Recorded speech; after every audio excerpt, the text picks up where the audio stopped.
নমস্কার শ্রোতা বন্ধুরা, সন্ধ্যায় গল্পের আসর ইউটিউব চ্যানেলে তোমাদের সবাইকে স্বাগত। আজকের গল্প বন্ধন, কলমে পুষ্পিতা ভৌমিক। আজ সকাল থেকে মনের মধ্যে ভয়টা আবার ঝাঁকিয়ে বসেছে অলির শরীরের মধ্যে। কিছু লক্ষণ জানান দিচ্ছে নতুন প্রাণ আসতে চলেছে। তো এমনিতে এটা ভালো খবর হলেও পূর্ব অভিজ্ঞতা থেকে অলি শিউরে উঠে অয়ন মানে ওর স্বামীর ব্যবহারের কথা মনে করে। তবে ওর ধারণা সত্যি কিনা সেটা পুরোপুরি নিশ্চিত হতে ভোর ভোর থাকতেই বিছানা ছাড়ে ও। অয়ন মানে অলির স্বামী তখন অঘরে ঘুমোচ্ছে। ও জাগার আগে কাজটা সেরে ফেলতে হবে অলিকে। ঘুমন্ত স্বামীর দিকে একবার তাকিয়েই চুপি চুপি ওর পাশ থেকে উঠে বাথরুমে যায় অলি। প্রেগন্যান্সি কিটটা বের করে ইউরিন টেস্ট করতে রিপোর্ট পজিটিভ আসে। তার মানে ও আবার মা হতে চলেছে। বাথরুমের দরজায় ঠেস দিয়ে বসে পড়ে অলি। এবারে ঠিক কী করবে ও? নতুন করে বাঁচার লড়াই শুরু করতে হবে এবার অন্তত। অলির কাছে এই মা হওয়ার ব্যাপারটা একটু অন্যরকম। আগে দুবার খুব খারাপ ঘটনার সাক্ষী আছে অলি নিজে। ভয় হওয়াটা খুব স্বাভাবিক ওর পক্ষে। অয়ন চায় না ভ্রূণ পরীক্ষা না করে সেই সন্তানের জন্ম দিক অলি। আসলে পুত্র সন্তান চায় অয়ন নিজের বংশ রক্ষা করার জন্য। আগে দুবার অলির গর্ভে কন্যা ভ্রূণ থাকায় নির্মমভাবে ওদের হত্যা করেছে অয়ন, কোনো কিছু না ভেবেই। আর এদিকে বারবার মা হতে গিয়েও না হতে পারার জ্বালায় ক্ষত বিক্ষত হয়েছে অলি। বাপের বাড়িতে ফিরবে এমন অবস্থাও নয় ওদের। এমনিতেই ওদের পেট চলে না, তার ওপর অলি ফিরে গেলে আবার একটা উপরি পেট চালাবার খরচ কোথা থেকে আসবে। অলি ওর মাকে কিছু বললেই মা বলে, তুই একটু মানিয়ে চল জামাইয়ের সাথে। পুরুষ মানুষের মন তো, দেখবি একটা সময় ঠিক করবি। তাছাড়া বুঝিস তো আমাদের অবস্থা। পাকাপাকিভাবে স্বামীর ঘর ছেড়ে তুই এখানে ফিরে আসলে আশেপাশের লোকজন কি জবাব দেব আমি? অথচ এই মানিয়ে নেওয়াটা কত বড় অভিশাপ ওর জীবনে, তা একমাত্র বোঝে অলি নিজে। আর বাচ্চা নেওয়া সে তো এখন পুরোপুরি অয়নের ইচ্ছার উপর নির্ভরশীল। প্রতিবার অয়ন ওকে নিয়ে যায় অয়নের চেনা জানা এক ডাক্তারের ক্লিনিকে। সেখানেই চুপি চুপি ভ্রূণ পরীক্ষা করায়। কন্যা ভ্রূণ দেখা মাত্র সেখানেই জোর করে অ্যাবর্শন করায় অলিকে। গলা টিপে খুন করে অয়ন নিজে অনাগত সন্তানকে। অলি কিন্তু সবসময় অনুভব করে ওর আশেপাশে কেউ ঘোরাফেরা করছে, খিলখিলিয়ে হাসছে। এক ঘর থেকে ও ঘরে দৌড়ে বেড়াচ্ছে। বড় আবছা তার অবয়ব, ঝুঁটি বাঁধা চুল বুলে একটা পুচকি মেয়ে কচি কচি দুহাত বাড়িয়ে ওকে মা মা বলে ডাকছে। যাই হোক, এবার অয়নের থেকে খবরটা যে করেই হোক লুকিয়ে রাখবে বলে ঠিক করে নেয় অলি। বারবার আঘাত পেতে পেতে ওরও একটা জেদ চেপে যায় মনে মনে।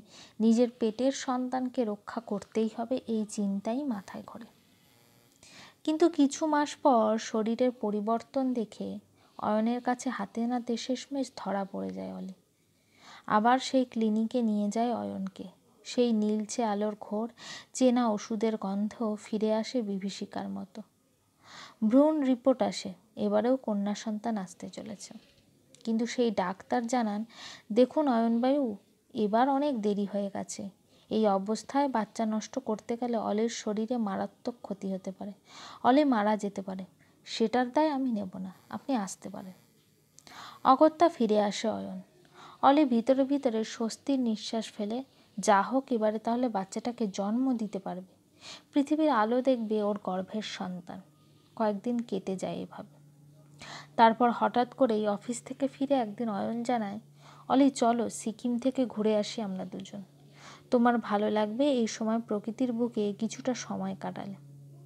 প্রথমে কিছুটা ইতস্তত করলেও শেষমেশ অয়নের কথা ফেলতে পারে না অলি। ও ভাবে বোধহয় অয়নের সুমতি হয়েছে, নিজের এতদিনকার ভুল বুঝতে পেরেছে সে। কিন্তু না, অলির ভাবনা যে কত বড় ভুল সেটা সিকিমে গিয়ে বুঝতে পারে অলি। মদ্যপ অবস্থায় নেশার ঘোরে যখন অয়ন বলে ফেলে যে ওর সিকিমে আসার আসল উদ্দেশ্য পাহাড়ে বেড়ানোর নাম করে, আসলে অলিকে ধাক্কা মেরে ফেলে দেবে। আর টাল সামলাতে না পেরে অলির পেটের বাচ্চাটাই আপসেই খতম হয়ে যাবে। লোকে ভাববে দুর্ঘটনা। পুরোটা শুনে ভয়ে হাত পা ঠান্ডা হয়ে আসে অলি। মানুষ কতটা নিচে নামতে পারে তা অয়নকে না দেখলে বোঝা সম্ভব নয়। অয়নের নিষ্ঠুর ক্রূরতার সামনে বড় অসহায়। পরদিন সকালবেলা হোটেল থেকে পালিয়ে যায় অলি। এক পাহাড়ি বাঁকের সামনে বসে চুপচাপ তাকিয়ে থাকে দূরে বরফ ঢাকা পাহাড়ের দিকে, আর মনে মনে ভাবে এখান থেকে অয়নের থেকে ওকে যে করেই হোক পালাতে হবে পেটের বাচ্চাটাকে বাঁচাতে গেলে। হঠাৎ পিঠে অলি অনুভব করে একটা ঠান্ডা হাতের স্পর্শ। চমকে গিয়ে পিছন ফিরে তাকিয়ে দেখে অয়ন দাঁড়িয়ে।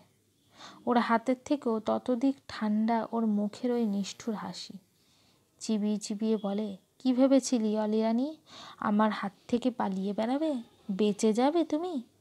হোটেলের লোককে আমার আগেই বলা ছিল কোনো গর্বত দেখলে তোমার ওপর নজর রাখতে, তাই সকালে যখন তুমি হোটেল ছেড়ে চলে এসেছিলে ওরা তোমার পিছু নিয়েছিল।